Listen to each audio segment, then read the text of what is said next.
My name is Brent, and in July 2018, I purchased the former mining town of Cerro Gordo with my biz partner John and some friends.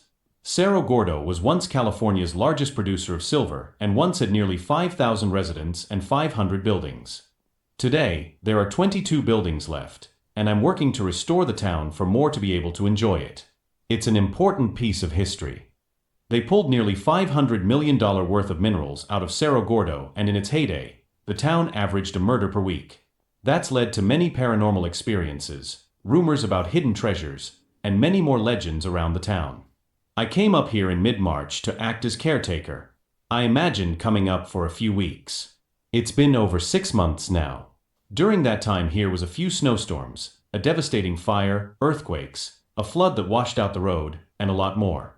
The 6 months has definitely changed me fundamentally, and I plan on staying here full-time for the foreseeable future. Anyway, I'm here hanging in my cabin, and figured I'd do an AMA. So, AMA. How much does the city cost, and how did you manage to afford it?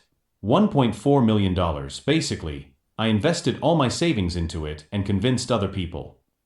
That sounds like an excellent adventure. What's the coolest thing that you've found since you moved in? A few things. I was cleaning up the original general store, which opened around 1891, and in the way back, under tons of old furniture, I found this old briefcase. It was wrapped in a blanket and shoved under one of the original counters in the store. It was full of documents surrounding the lives of 3 different miners. Their highs, love letters, mining claims, selling silver. And their lows, divorce settlements, lawsuits over unpaid bills, and letters to friends. I really liked that glimpse into life back then. There was even a map outlining something on the property that one had received. I've been working for a few months to figure out exactly where the map leads and why. It's like a treasure hunt. Also, almost every day, I explore the abandoned mines. There are over 30 miles of mines under the town.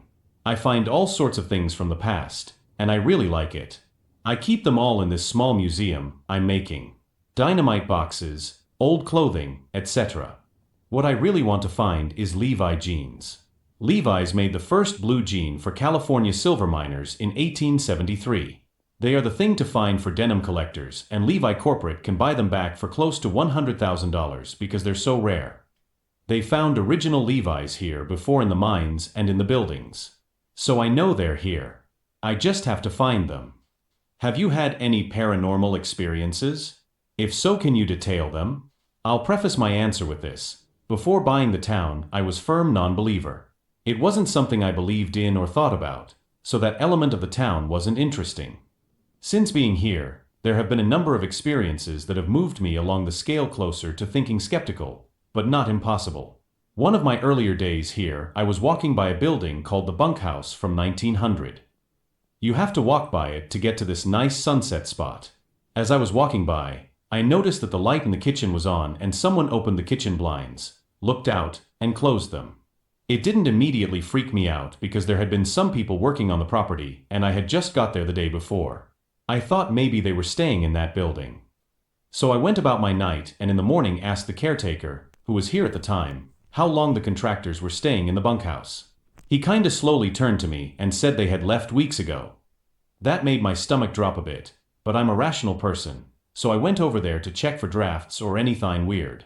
I went in the bunkhouse, turned off the light, and put a padlock on the door, one that only I had the key to. That night, when I went back to the sunset spot, the light was back on in the bunkhouse.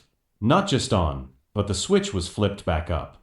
Nobody has the key and there was no way to enter, so that combined with the face I saw the day before freaked me out a bit. Also just random stuff moving around without me moving them. How do you arrange EMS services, like hospitals, fire trucks, police, etc.? Are you covered by the county services? When the road washed out, were you responsible for the repairs, or did the local government help out? The final 7 miles to get to the town is up a steep dirt road. It goes from about 2,500 feet in elevation to 8,500 feet in elevation in that 7 miles. That road is technically a utility road, because the FAA uses it to get to a watchtower on a neighboring road. So technically the county maintains it. However, the timeline on that maintenance is never guaranteed. Thanks for watching. Let me know in the comments what you found most interesting.